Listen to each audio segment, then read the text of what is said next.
Hi everyone, and welcome to the live broadcast for today. My name is Natalie Ledwell, and I am the founder of the personal growth company Mind Movies, and I'm also the best-selling author of the book Never in Your Wildest Dreams. I do these broadcasts a couple of times a week just to give you some tips and some hints and some insight and hopefully some motivation to handle different situations that are showing up in your life and hopefully take your life to the next level.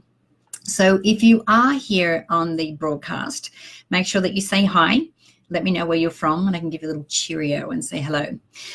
So today we're going to be talking about procrastination. And I'm going to specifically be giving you a 20-minute technique on how you can bust through procrastination. So I'll be going through the different forms in which procrastination shows up, what that looks like, give you some different tips for specific things and the way that manifests, and then give you the 20-minute technique towards the end of the broadcast today. So yes, hoping that you enjoy the broadcast and get some out of this particular subject. Now, also, if you have any suggestions on subjects that you would love for me to cover, make sure that you put that in the chat box here so that my team and I can do our best to investigate, put some stuff together, and then do a broadcast for you as well. Okay, that'll be wonderful. Okay, let me say a few hellos. I can see people are on the broadcast already. You can see Bill Harmon. Good to see you here again, my friend. Lynn Graham. Hi, Lynn. Lynn's from Nova Scotia. Wow, awesome. Coming in from Europe. I love that. Suzanne Allison Joyce from Warrington in the UK. Good to see you here again, Suzanne. That's wonderful to have you here. Yes, so we're talking, like I said, today we're going to be talking about procrastination and in the many forms in which it shows up and what we can do to really move past and move through these different manifestations of procrastination. Because I think that when it comes to procrastinating, it's like, we often will think, okay, I know I need to get this done, and you kind of keep putting it off. And normally you can find that there is some really small actionable steps that you can take to actually move through that one moment of procrastination. Like I said, I'll be sharing them with those in a moment. So I've got Margie Denbrook from Australia. Hi, Maggie. Oh, Margie, I should say. Helen from Australia. Good to see you here then. And Liz Button from Wyoming. Good to see you here as well. All right.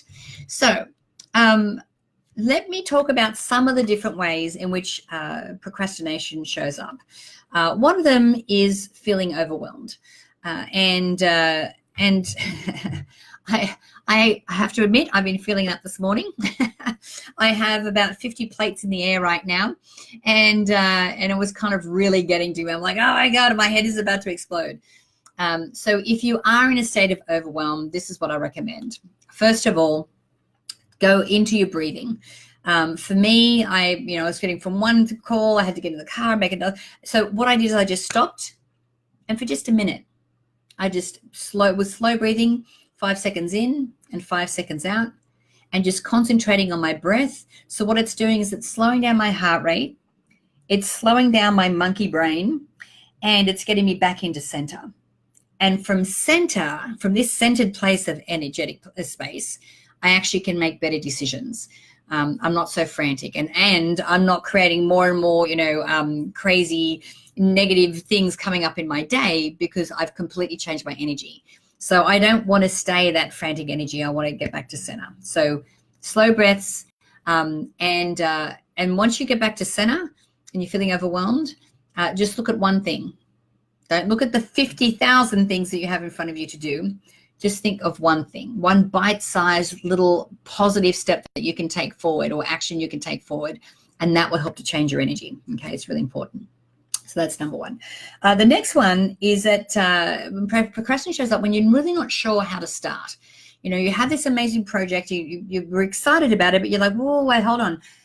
I don't know what to do. I don't know how to get started. What do I do here?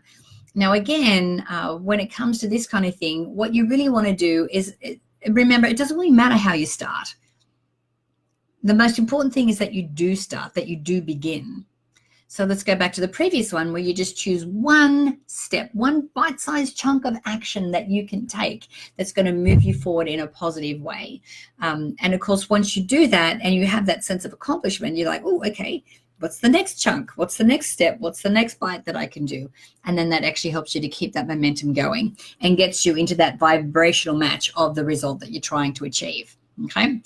So the third one is being indecisive or having a really tough choice to make.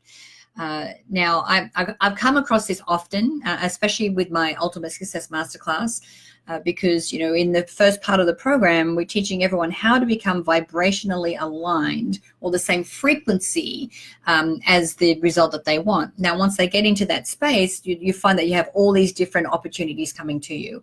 And you may have a couple of things that you need to choose between, but you're in this point of indecision because it's like, I don't know which one to choose. Okay, so this is what I recommend if this is what you're experiencing. First of all, again, get back to the breathing, get back to center.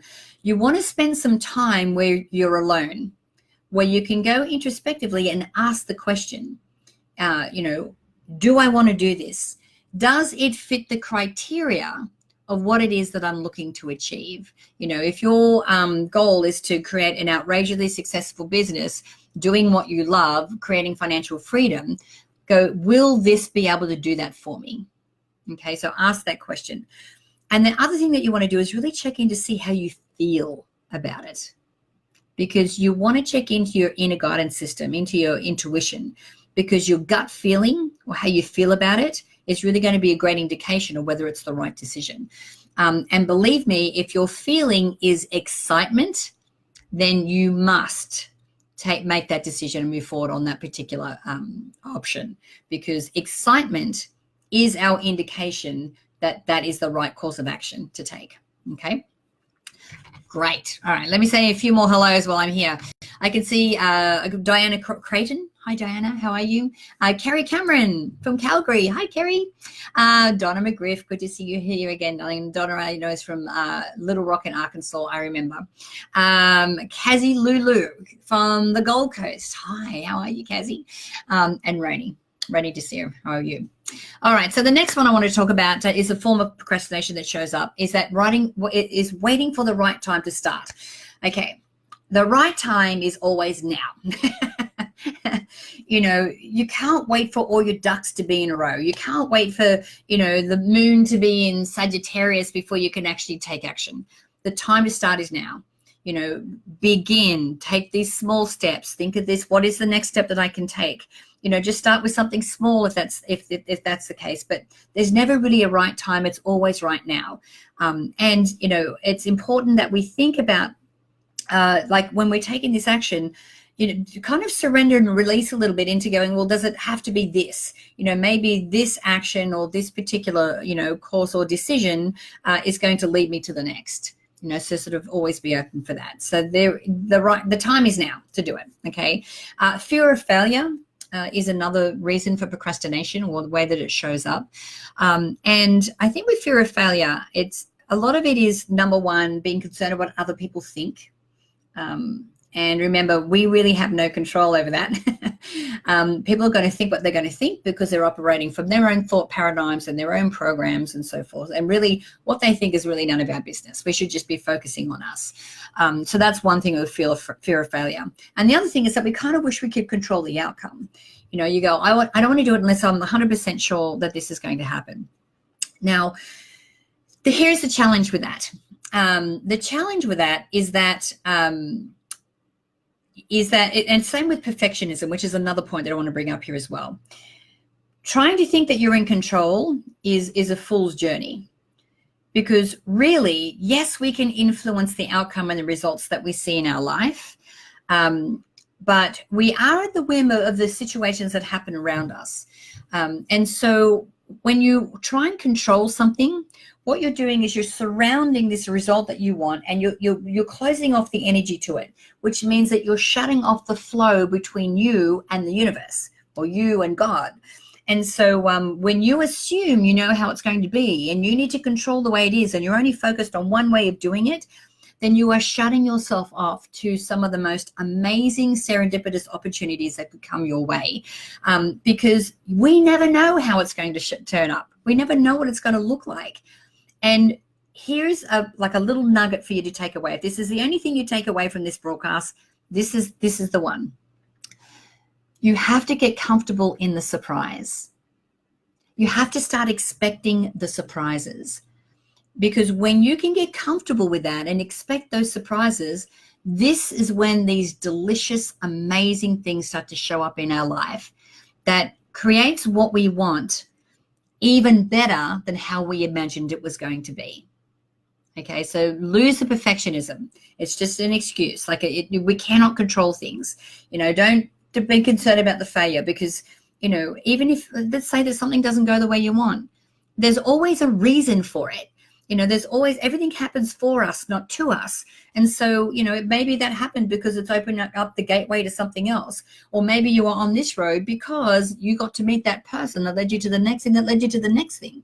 These are the things that we need to be prepared for, or need to be open to. Okay. So don't be so, regimented or strict in the way that you think it's going to show up. The other thing is really feeling the fear and overcoming it. So I say feeling the fear, but moving through it. Now, if you've chosen something big and hairy and audacious as a goal or a result that you want to get, then you should be feeling scared. Okay, that's part of it. And if you're not feeling scared, I'm suggesting that maybe your goal isn't big enough. So yes, you're going to feel it. That's fine, but just don't stay there. Feel it, acknowledge it, go, okay, I'm on the right track, and then just look at that next bite-sized step that you can take that's going to keep you moving forward. All right, so I've got a few more people here as well. I've got Michelle Moses. Hi, Michelle. Malcolm Free, good to see you here as well. Jennifer Kessler. Hi, good to see you too. Cheryl Cooper Porter from Niagara in Canada. Hi, Cheryl. Good to see you as well. Okay, so I promised at the beginning of this broadcast that I was going to share with you a 20-minute technique on how you can overcome procrastination. So if you have a pen and paper and you want to take some notes, make sure this is now is the time to do it. Okay. So there's two things that I'm assuming, or that I'm recommending, that you have in place before you apply this 20-minute technique. Number one, I want to make sure that you actually have a goal in mind. Maybe it's a business project. Maybe it's a blog, or you're writing a book, or, you're going to work with a certain charitable organization, whatever that is. So make sure that you have your goal first. Now, the other thing is that what I recommend is that your why, as to why you're doing it, is this big extrinsic reason that is outside of who you are. So if you're doing something that's of service, if you're doing something just for the money, that's fine. But I'm thinking that for this type of technique to work, you really want to have something where you are a service, where your why is maybe your family or your kids, or homeless people, or whatever that is. So this is the two things I recommend that you have in place before you start the technique. All right. So let's do the technique. So number one is feel the fear and uncertainty for 2 minutes. Okay. So if you're feeling any of those things I just listed before, I want you to sit and set the timer for 2 minutes. So what you'll find is when we have an emotion like that, if we sit in it and allow it to come up, it doesn't normally last longer than 2 minutes. This is how long it takes to come up and then come out. Okay. So sit for 2 minutes, sit in the fear, sit in the uncertainty, sit in the, whatever it is that you're doing. And, really think about it. Where's this showing up in my body? Why am I feeling this? Where is this coming from? And really kind of analyze it. And by being in that place where you're analyzing, it really helps it to dissipate. Okay. So that's the first 2 minutes. That's what you want to do. And, sit upright. Go, okay, 2 minutes feeling it. Okay, I'm done. This is good. Right. Okay. So the next one is only takes 1 minute. So first one was 2 minutes. Next one's only 1 minute. And 1 minute is to choose one step. Like I said before, one bite-sized step. What is the next step that you need to do? Identify what that is and choose what that is. It'll only take you a minute to do that. Okay. So choose what that next step is. So then the third step is to set a timer for 15 minutes.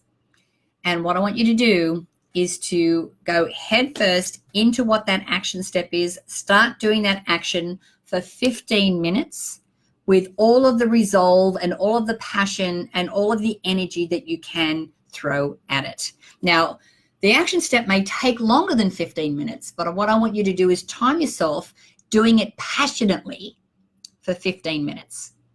Like, so put everything in there.